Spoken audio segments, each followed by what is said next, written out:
They thought I was the forgotten sister, the quiet shadow they'd left behind. But I didn't come to be seen. I came because someone in that room owed me something. And before the night was over, they'd remember exactly who I was and what they did.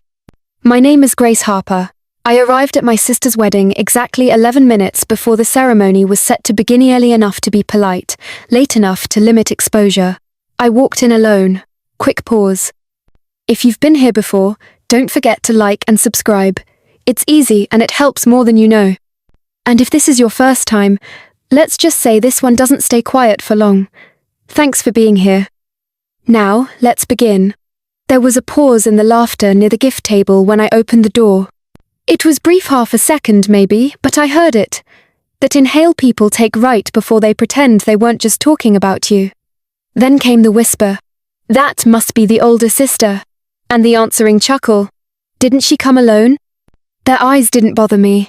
Not anymore. I was used to being the name people forgot, the chair no one reserved. My family had long since made it clear I was the necessary box to tick, not the person they wanted around. What they didn't notice was the older man seated near the front. He'd been speaking quietly with a group near the altar, but when I walked in, he stopped mid-sentence and turned. He squinted for a beat, longer than necessary, like trying to match a face to a headline, then, just as quickly, leaned back, his expression unreadable. I took my seat near the back, without fanfare or fuss, but I saw him watching me. And that, I knew, would change everything. I left home the week after graduation and never really looked back. My parents said they were proud, but you could feel the pause before the word proud landed, like they had to remind themselves to say it. My sister, Lily, younger by 4 years, stood beside them during my college send-off, wearing a sweatshirt 2 sizes too big and a smile 2 seconds too late. I didn't blame her, she was still a kid then, back when we were still sisters in name, and nothing else had come between us. The thing is, I wasn't a runaway. I didn't storm out, I didn't scream, I just left. I had a scholarship, a train ticket, and a quiet understanding that if I didn't carve space for myself elsewhere, there wouldn't be room for me at all. While Lily stayed close, I drifted further, city after city, contract after contract. I didn't post much, didn't return for holidays. At first, I thought they'd reach out, ask what I was working on, where I lived, who I'd become. But they didn't, not even once, and somewhere between one ignored birthday and another forgotten New Year's, I stopped waiting for them to ask. Professionally, I found a strange kind of success. Not the type that made headlines, but the kind that signed non-disclosures. I worked behind the scenes as a restructuring strategist. Companies in freefall hired me when they didn't want their downfall to make the news. I was the name no one knew, but everyone followed once the numbers turned red. That suited me. There's safety in being invisible. It lets you walk through rooms without expectation. Lets people underestimate you with ease. There's power in that if you know how to use it. I didn't use it on my family, not for a long time. I heard about Lily's engagement through a forwarded email from our mother, no subject line, no message, just a flyer-style announcement, gold font, pastel florals, and both families listed in full except for mine. It didn't say Grace Harper. It just said, Sister of the Bride. Attending. No +1. No mention beyond a role I hadn't agreed to. I replied with a single word. Received. I didn't ask questions. I didn't send a gift. I waited. When the formal invitation arrived, 2 weeks late and creased at the edge, I saw they'd listed me again, this time under extended family, with seating in the back, and no rehearsal invite. Not even an RSVP card, just a QR code with the phrase, "Please be understanding. It's a busy time." I wasn't hurt. I was unsurprised. They'd already made it clear I wasn't part of the performance, just background furniture, useful only if I sat down and stayed quiet. But I accepted the invitation anyway, because the bride's grandfather, Edward Blackwell, was a name I did recognize. He was one of the few men who'd ever looked at a budget I rebuilt and said, "Who did this?" That had been 5 years ago, and judging by the glance he gave me when I walked in, he hadn't forgotten. The rehearsal dinner came and went without a whisper in my direction. I saw the photos on Lily's Instagram, a long table wrapped in fairy lights, laughter captured mid-motion, wine glasses raised in carefully posed cheers. There were name cards at every place setting, gold-trimmed menus printed in cursive. I scrolled past them slowly, knowing none of those cards bore my name. I hadn't expected to be invited, not really. But it still said something, that my own sister had organized a celebration of union and deliberately left me out of it. There was no way it had been a mistake. You don't forget someone when they're family. You only erase them on purpose.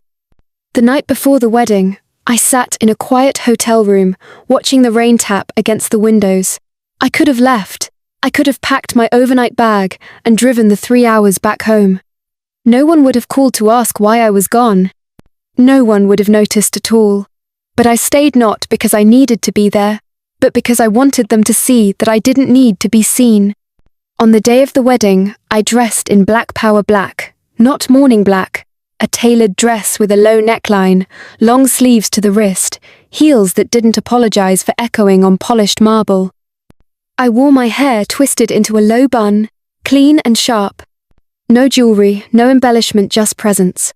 When I arrived, the valet hesitated. He looked behind me, as if expecting someone else to step out. "Just me," I said with a soft smile. He blinked and nodded, flustered. The venue was one of those over-redone suburban estates. 2 white columns, 2 loud fountains, a ballroom that smelled faintly of roses and rich people pretending they weren't trying too hard. The reception space had already filled halfway when I stepped inside. A few heads turned, but not out of recognition, more like mild curiosity. I didn't look like the rest of them. I didn't wear joy or family pride. I wore distance. At the edge of the room stood Lily, laughing at something her new in-laws said. Her gown shimmered in the overhead lights designer, dramatic, too many details and not enough meaning. She glanced in my direction once, made eye contact for half a second, then turned away without a wave, as if I were a guest of a stranger who came out of obligation, not blood. There was no one to greet me, no usher to show me my seat. I found my Nama misspelled, naturally on a side table near the kitchen entrance. And the chair? It was empty, not just then. It had always been. I sat down, crossed my legs, and looked toward the stage. Edward stood near the floral arch, speaking with what looked like his eldest grandson. He seemed smaller than I remembered Hinna, a little stooped, but his eyes still carried weight. He hadn't noticed me yet, but when he did, it wouldn't be with surprise. Not this time. The table they'd assigned me to was near the edge of the room, where the lighting dimmed and the flowers thinned out. Not quite by the restrooms, but close enough that waitstaff passed regularly with trays of shrimp skewers and 2 sweet cocktails, careful not to make eye contact. I sat alone for a few minutes before a trio of guests joined me. 2 women in matching pastel wraps and a man with a sunburned forehead who looked bored before he even sat down. They didn't say hello. One woman glanced at my name card, made a face, and turned to whisper in the other's ear. That was the extent of our introduction. It wasn't until after the first course was cleared that small talk began. "So, you're the bride's sister?" the man asked, lazily stabbing at the edge of his salad plate. "Yes," I said, offering nothing else. He blinked. "Did you travel far?" "Not far enough to be late," I replied. He smirked, clearly not expecting a dry answer. One of the women chimed in. "What do you do, dear?" I paused just long enough to measure the tone behind "dear." It wasn't kind.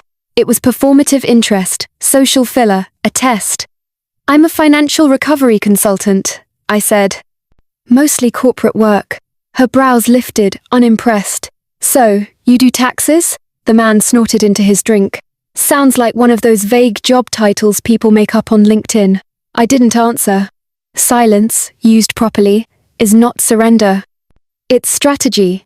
They filled the space with more questions they didn't wait for answers to, where I lived, and so on. If I had children, whether I'd come alone, the implication behind each was the same. If I didn't have something shiny to parade, what was I even doing here? It didn't matter. I wasn't here for them. But what did matter, what snapped me out of my practiced indifference, was when one of the women leaned forward and said, just loud enough to be overheard, I mean, bless her heart. You'd think her own sister would have seated her somewhere better, unless there's a reason.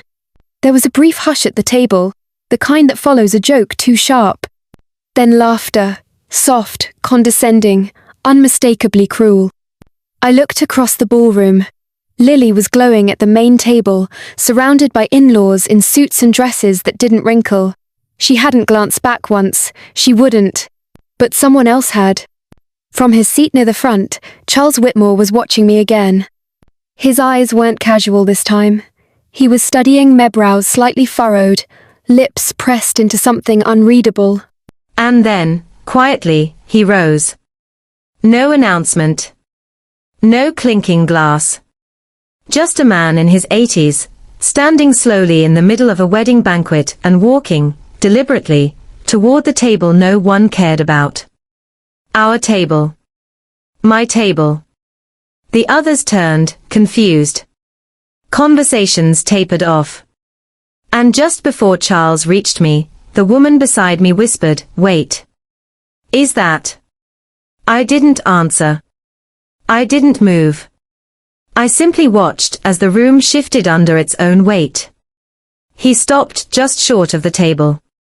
Cane in one hand, the other resting loosely at his side. For a moment, no one moved. It was as if the room had collectively inhaled and forgotten how to exhale. Charles Whitmore turned his full attention to me. The others at the table looked between us, blinking, unsure, bracing for a scolding, or maybe a scene. Instead, Charles did something no one could have predicted. He bowed. Not the stiff, obligatory nod of old men greeting acquaintances. No. He lowered his head, slow and intentional. His shoulders dipped slightly. His voice, when he spoke, was steady. "Miss Harper," he said, with the kind of reverence usually reserved for royalty or rescue. "I had no idea you were here today. If I had known, I'd have made sure your seat was beside mine." Dead silence. One of the women beside me made a small choking sound. The man with the sunburn knocked his fork off the table. I stood slowly, unsure if I was supposed to, but unwilling to let him stand alone. "Mr. Whitmore," I said, my voice lower than I expected. "I wasn't sure you'd remember me." "How could I not?" he said, straightening. "You were the only one in the room who spoke clearly when everyone else panicked."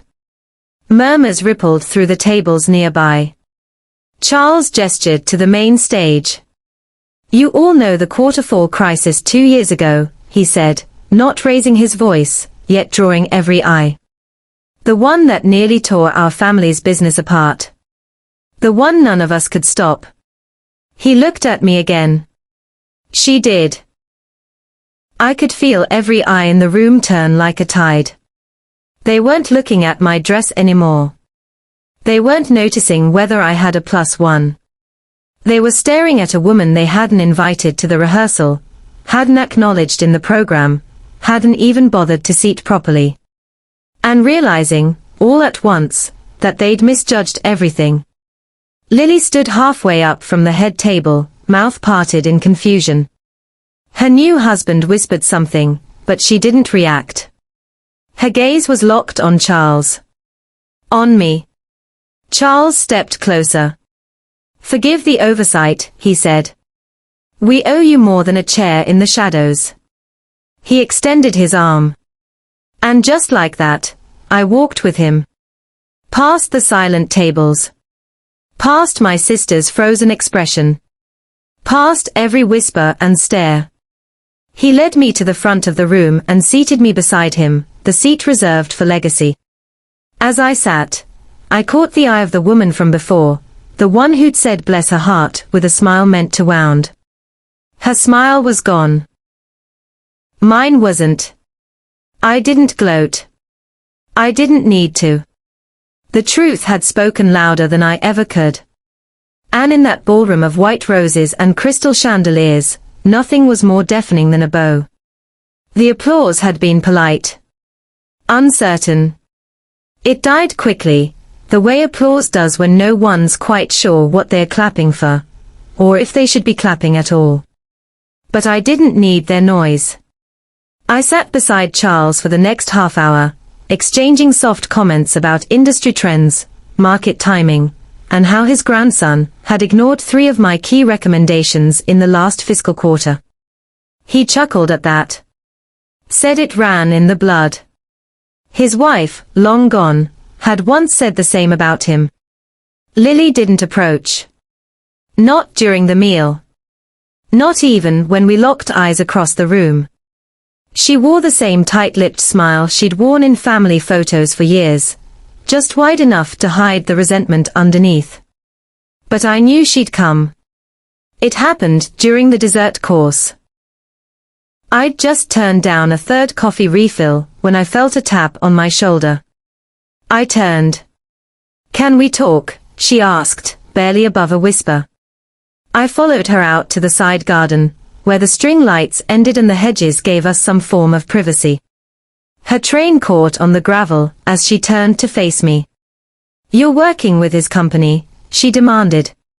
"Since when?" I kept my hands clasped in front of me. 5 years ago. I didn't work with it. I stabilized it. Quietly. That's how I operate. Lily blinked. "You didn't think to mention that." "To me?" "To Mom and Dad." "You didn't ask," I said softly. She let out a frustrated laugh. "You're unbelievable." "I came when I was invited," I said. I sat where I was told. I didn't make a scene. I didn't interrupt anything. But you let him announce it. You let him pull you to the front. I didn't let him do anything, I said. He saw me. That's all. Lily turned away, arms crossed. I just don't get it. You've been gone for so long. No updates. No calls. Then you show up here like you're someone. I tilted my head. Lily. I never stopped being someone. You just stopped looking.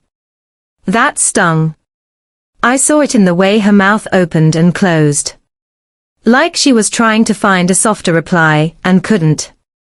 Do you want me to apologize? I asked. For not bragging. For not demanding space at a table that was never set for me.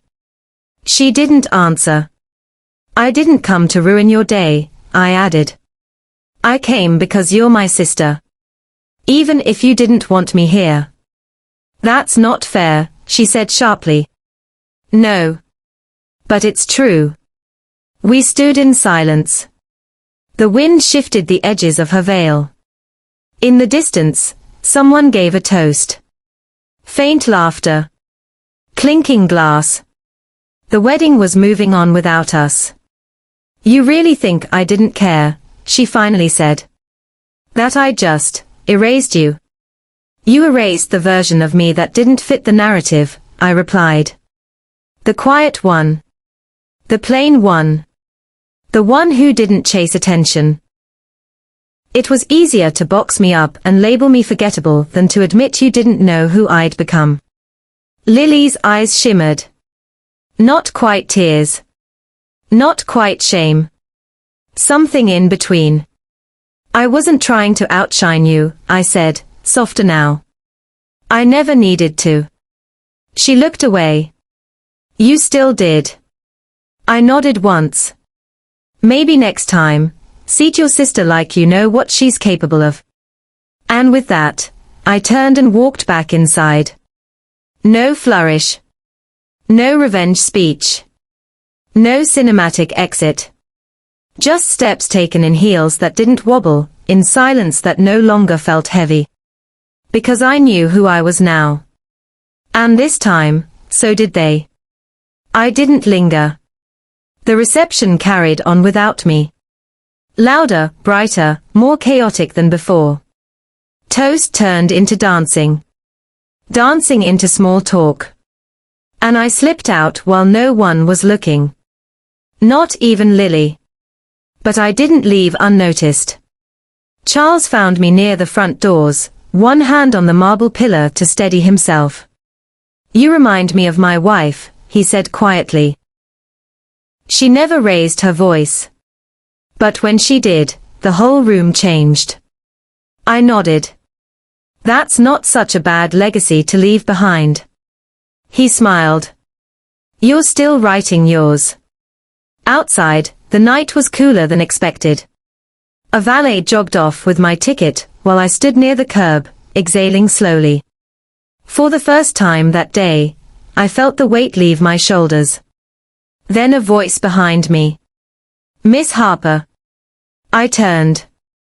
A young staff member, barely out of school, looked at me like he wasn't sure he should be speaking. I just wanted to say, I read your casework. The Whitmore restructure. We studied it in my business ethics class. I never knew who you were until tonight. I offered a smile. And now you do. He hesitated. Most people in that room still don't. They don't have to, I replied. I didn't come for them. I came because sometimes, presence is louder than performance. Because sometimes, the best revenge isn't correction. It's continuation. I didn't interrupt the story they told about me. I simply lived a better one. They tried to forget me. They laughed when I walked in alone. And in the end, they watched me leave. With my name intact. My worth unquestioned. And my silence ringing louder than applause. Have you ever been treated like background in your own family story? What would you have done if you were in her shoes that day? Have you ever had to reclaim your worth without saying a word?